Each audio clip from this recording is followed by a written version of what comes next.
Kapag lumindol, agad namang malalaman ang mga apektadong lugar sa pamamagitan ng tinatawag na Rapid Earthquake Damage Assessment software. Kung merong isang lindol na mangyayari sa isang lugar, pwedeng malaman kung ano ang intensity, ano ang potential ng liquefaction o landslide na mangyayari sa anumang syudad sa paligid ng lindol na yon. Wala pang gamit na makakapag-predict kung kailan magkakalindol. Kaya ayon sa PHIVOLCS, ang pinaka-importante ay siguraduhing matibay ang pundasyon ng isang gusali o bahay.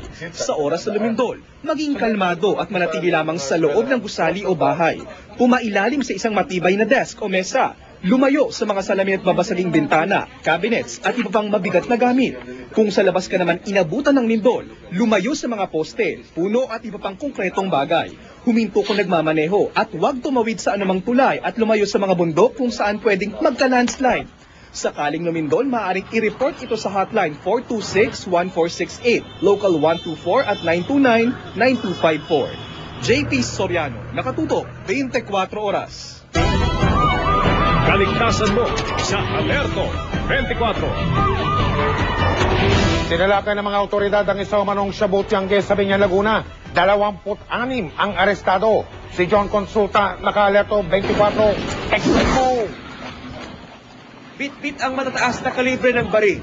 Sinalakay ng puwersa ng Provincial Intelligence Branch ng PNP ang isang Shabu Tiangge sa barangay Canlalay, Binyan, Laguna. Sa bisa ng 7 search warrant na inisyu ni Judge Eloida Capuno, puwersa ang pinasok ng mga pulis ang mga hinihinalang bahay na ginagamit ng mga operator ng illegal na droga. Sa isang bahay, naaktuhan pang gumagamit ng shabu ang ilang tao. Pinigil pa ng mga operatiba ang isang nagpakilalang pulis krame na nasa loob ng bahay. Taga-krami ako, sir. Oo, dyan ka lang. Dito, kapag pa na ako, sir. Ano dyan? Ganun mo muna dyan. Sandali, walang gagalawin dyan. Dyan ka lang. Taga-krami ako, sir. Kapag pa na ako, Taga-krami ka pa kung saan. Maingat namang pinasok ang ilan pang mga target na bahay. Sinuyot ang lugar at agad na kinordonan. Isa nga ito sa mga kwarto na pinasok ng mga otoridad pagsapit nila dito sa target area. Mabilis na nakatakas o lumabas yung mga tao na nandito sa loob ng kwartong ito, pero naiwan nila yung mga paraphernalia na kanilang ginagamit dito sa loob ng Shabu Tiangge. Kitang-kita natin dito yung ilang mga foil, mga pinagamitan mga posporo, at ilang mga paraphernalia na nabibili dito mismo sa Shabu Tiangge dito sa Binyan, Laguna. Nabawi sa bahay na ito ang mga buo at durog-durog na shabu na nakalagay na sa mga sachet para sa tingin-tinging bentahan. Batak now, pay later daw ang kalakaran. At kung talagang walang-wala, pwede rin isangla kahit ang driver's license para lang makagamit ng droga. Wala naman po kasi nakuha ng marami. Ano lang po?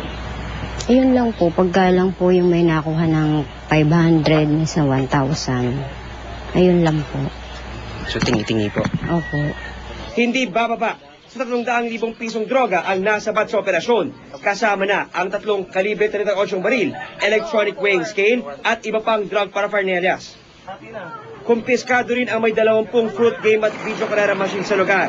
Arestado ang 26 na katao na hinihinalang sangkot sa operasyon ng Shabu Tiangge. Ayon sa PNP, bahagi pa rin ito ng kanilang pinaigting na kampanya katuwang ang mga LGUs para labanan ang operasyon ng illegal na droga sa lalawigan. Pinaghihigpitan namin ngayon na yung mga illegal na gawain, lalo na itong droga, mabilis ang pagkuhan nito. Mabilis ang kita dito at saka itong mga baril baka magamit sa hindi maganda. Magandang partnership ng kapulisan at ng local government na talagang sugpuin ng drugs dito sa bayan ng Binyan. Talagang victory to.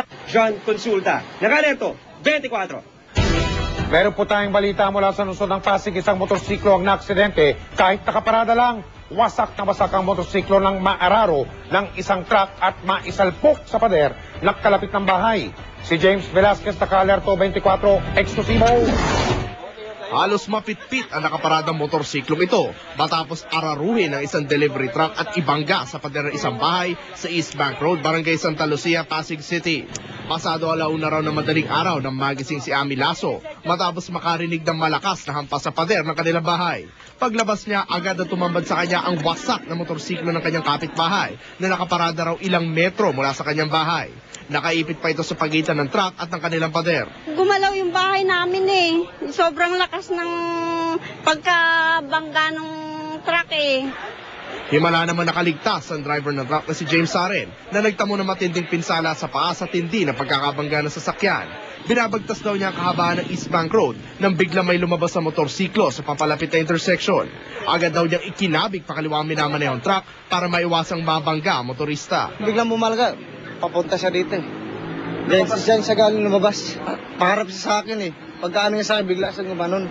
Wala, iniwasan ko rin siya, kaya tinignan ko lang kung saan yung kabig niya. Halos manlumo naman ang may-ari ng motorsiklo na si Jun Pukong matapos makita sinapit na kanya sasakyan. Pero pinangakuan na raw siya ni Saren at ang may-ari ng truck na babayaran nila ang naging pinsala. Hindi raw madalas magkaroon ng aksidente sa East Bank Road, pero batid ng Pasig City Rescue na delikadong pagmamaneho ng mabilis sa mga kalsada may intersection at blind corner. Kaya ang payo nila sa mga motorista, ingat sa pagmamaneho sa mga ganitong lugar. Dapat pag intersection, konting minor, konting ingat lang. Tapos medyo alerto sa kalsada. Hindi natin alam kung anong mangyayari sa kalsada. James Velasquez sa Alerto, 24. Wala nang problema sa supply ng semento sa bansa, ayon po yan sa Department of Trade and Industry. Pero ang ilang hardware store nabisto na mataas pa rin kung magpresyo. Nakatutok si Julius Segovia. Kasama ang mga tauhan ng NBI, nabisto ng DTI na overpriced ang semento sa ilang hardware sa Metro Manila. Base sa itinakdang presyo ng gobyerno, hanggang 190 pesos lang dapat ang kada sako o 40 kilong semento sa mga manufacturer. May patong na hanggang 5 piso pag pinasa na sa mga dealer at hanggang 210 pesos pag sa retailer na nakuha ang semento. Yun nga lang, sa cement dealer na ito sa Marikina, mas mataas ang 10 piso sa SRP na 205 pesos. Overpriced din ang semento na ibinebenta sa mga retailer sa isang hardware sa Antipolo. Nabigyan na raw sila noon ng notice of violation, kaya formal charges na profiteering na ang bumungad sa kanila ngayon. Basta po tayo na-issuehan ng formal charge, kailangan po talaga managot. Makaka-receive po sila ng summons galing po sa ating opisina kung kailan po sila maaari magpunta for preliminary conference. After po niyan, magsasubmit na po sila ng position paper. Ayaw magkomento ng may-ari ng hardware. Sa DTI na lang daw sila magpapaliwanag. Sa isa pang cement dealer sa Marikina, tama na ang presyo, pero nauna na silang nabiso ng DTI na nagbebenta ng mahal na semento.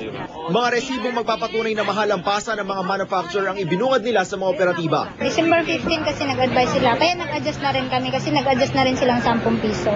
Hindi kinailan ng isa sa 3 manufacturer ng semento na nagtaas sila ng presyo, pero di naman daw ganong kalaki. May hinala sila.